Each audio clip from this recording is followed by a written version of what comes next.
So whoever built this underground pass didn't understand drainage. Hola amigos, ¿qué tal? Stuart here with an update video. We'll have a bit of a chat about what's been happening in Spain over the last week or so. We'll have a look at some of the main stories in the press today, if anyone that is interested in what's happening here in Spain, given the current world events. But that's what we're going to do today. Now, as you can see, I'm not in my usual location.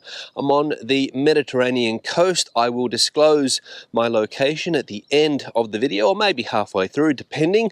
Some of you will know where I am already, those mountains in the background there, or those hills in the background there. And all I'm going to say is that it's 8 o'clock in the morning and it's around 23 degrees Celsius. It's very, very humid, and the flies are terrible. But we're going to go for a walk around this area here. I was here a couple of months ago, I think, or a month and a half ago. I'm back at the same hotel, same location, so that should have given away where I am. But anyway, let's go and have a walk and chat about what's happening in Spain currently. Let's go. Now, firstly, let's have a look at the surroundings here. Very wild surroundings, I will say.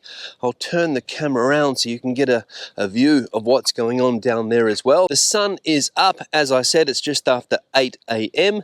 and down the end of this walkway is the Mediterranean Sea, and that's going to be the final objective today. So let's get going. Turn the camera around, and yeah. Now, before I begin talking about some of the stories that caught our attention last week, some of the stories around today, I always like to check out the local graffiti artists and what they have been up to. Let's check out their work here.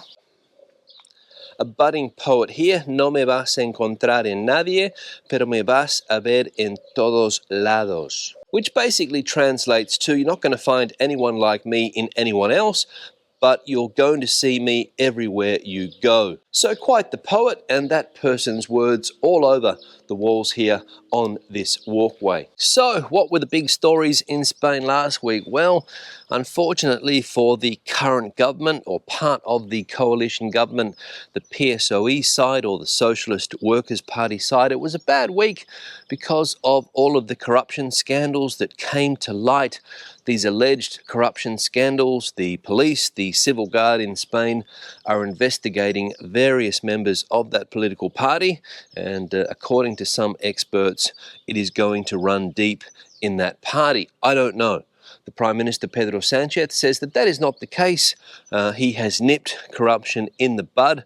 Only 2 people very close to him are involved in these corruption scandals, and the rest of the party is clean. And of course, politics last week in Spain, there was a parliamentary session, and it was a very ugly session indeed, with both big political parties here, the PP party and the Socialist Party, accusing each other of corruption. Of course, we know the PP's history when it comes to corruption. We know the PSOE's history when it comes to corruption, and unfortunately, again, corruption dominating headlines in Spain currently. And it seems to be something that Spain has trouble stamping out. This corruption, this basic corruption, this kickback corruption, and that's what people are accused of, this kickback corruption, awarding government contracts and, of course, taking a cut. And some organisations are warning Spain that they need to clean up this type of corruption, because it's not a good look for a modern European Union country to have this type of corruption still. Now, I know what you're going to say. Corruption exists everywhere. You'll find corruption in every country around the world, and that is true.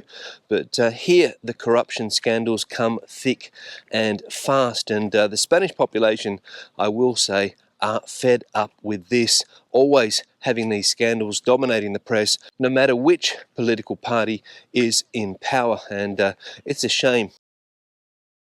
Now, I'll give you guys a look at the scenery here. Not sure exactly what's going on.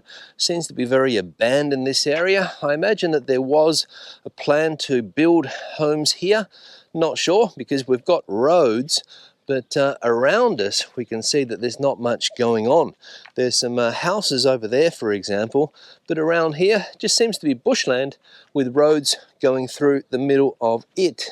So whoever had plans to build here and started the infrastructure works didn't finish the job. And I imagine that all of this was done back in the 2000s when people were going crazy with property, buildings were popping up left, right and centre. Everyone wanted to cash in on the act. And of course the economy went belly up, and the people that had plans to build here, because we can see that they were ready to build here, had to abandon those plans and no doubt lost millions. But I imagine that one day in the future a real estate developer will come to this part of Spain, see the potential of this area and buy up all of these lands if they are for sale and start building homes again, trying to convince people to buy a second home in this part of the country.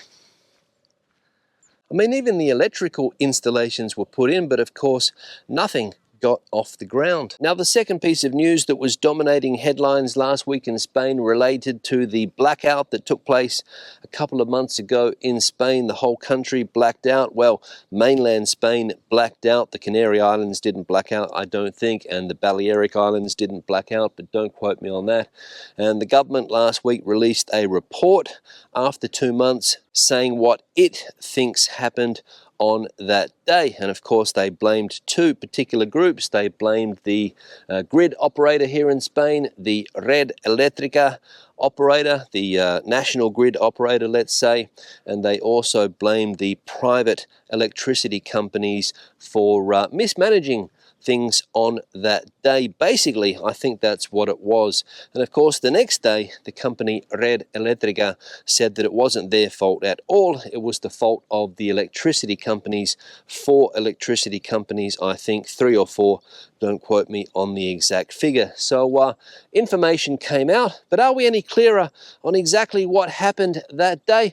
I don't know. What the government did say is that they have ruled out a cyber attack. There were rumors going around at the time that maybe there was a cyber attack behind the blackout. A foreign country for some reason wanted to take Spain's infrastructure down, or a group of hackers or whatever.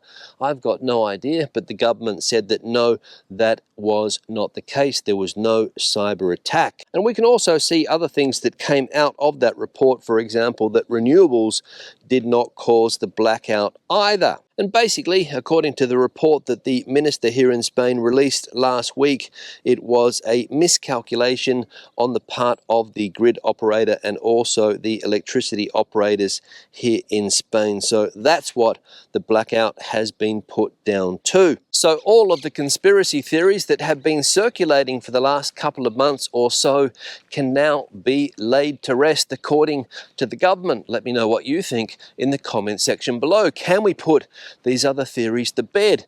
Let me know. Now I'm going to try and find my way back to civilization.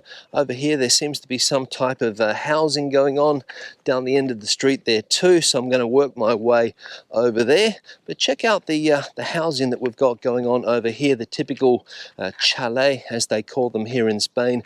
These low houses, holiday homes most likely, not sure, or maybe people are living here permanently, retired people, I don't know, because there's not much going on in this area as far as businesses are concerned, I'll tell you that. So if people are living here permanently, where would they be working? Probably having to travel to one of the nearby cities, I would say. But And another thing I'll say about this part of Spain, the southeast part of the country here on the Mediterranean Sea, it is very, very, very humid. I'll tell you that. We got here yesterday around 4 p.m. and it was around 31 or 32 degrees Celsius here on the coast. Inland, it was in the high 30s, around 38, 39.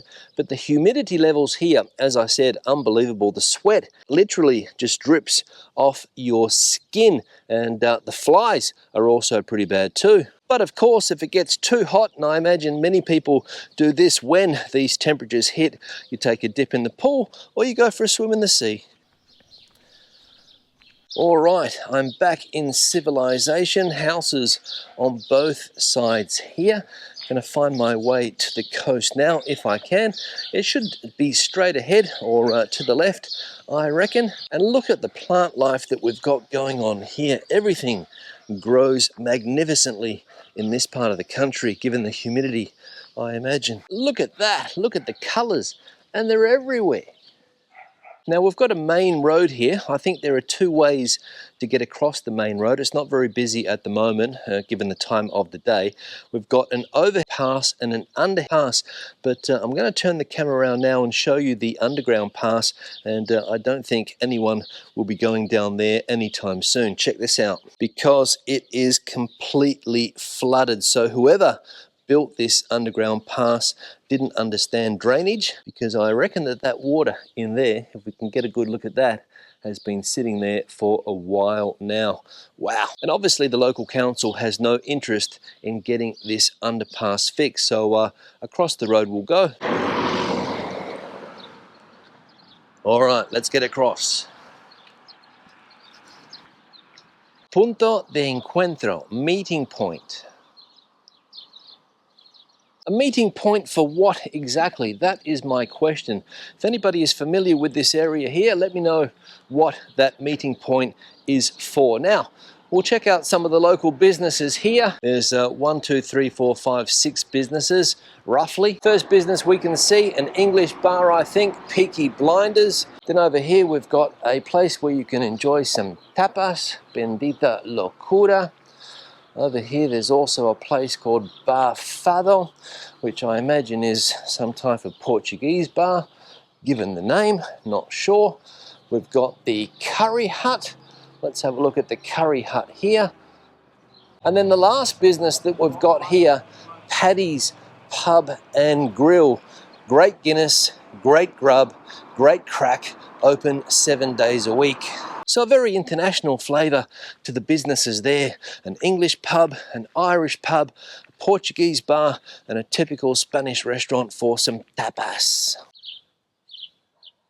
Now I could have sworn that there was a sign there telling people to pick up after their dogs, but apparently some of the locals are not paying attention to the signage, because bang smack in the middle of the path, that is what we can find. Some dog owners just don't get it. All right, now this is what I have been waiting for. Don't know about you guys, but this is the moment of the day for me when I hit the Mediterranean Sea, the Mar Menor as it's called here in Spain.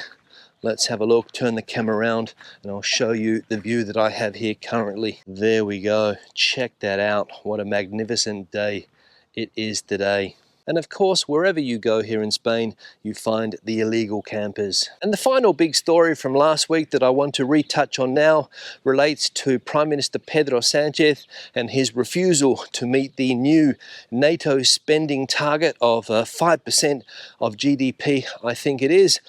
He said that that is not going to happen. Spain is not going to meet that new spending cap.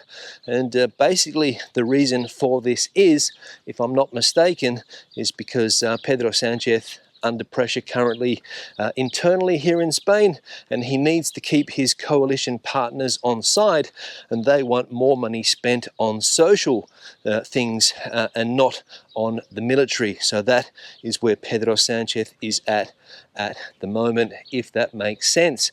The other coalition partner, Sumar, they want money spent on hospitals, education and things like that, and not on defence. So Sánchez has his hands tied. But with this recent twist in world events, the escalation of the tensions there in the Middle East, I imagine that this particular topic, NATO defence spending, is going to be on the agenda this week also, because there's going to be more pressure for Pedro Sánchez to spend money on defence. Will he be able to convince his coalition partners of this? Again, I don't know, but some people are saying that Pedro Sánchez might not be around for much longer anyway. We'll see what happens over the next week or so as far as all of these things are concerned. Now I'm going to wrap this video up. Questions and comments, please leave them in the section below. If you have anything to add to the conversation today, please, the comment section is the place for you. Give the video a thumbs up if you liked it, thumbs down if you didn't.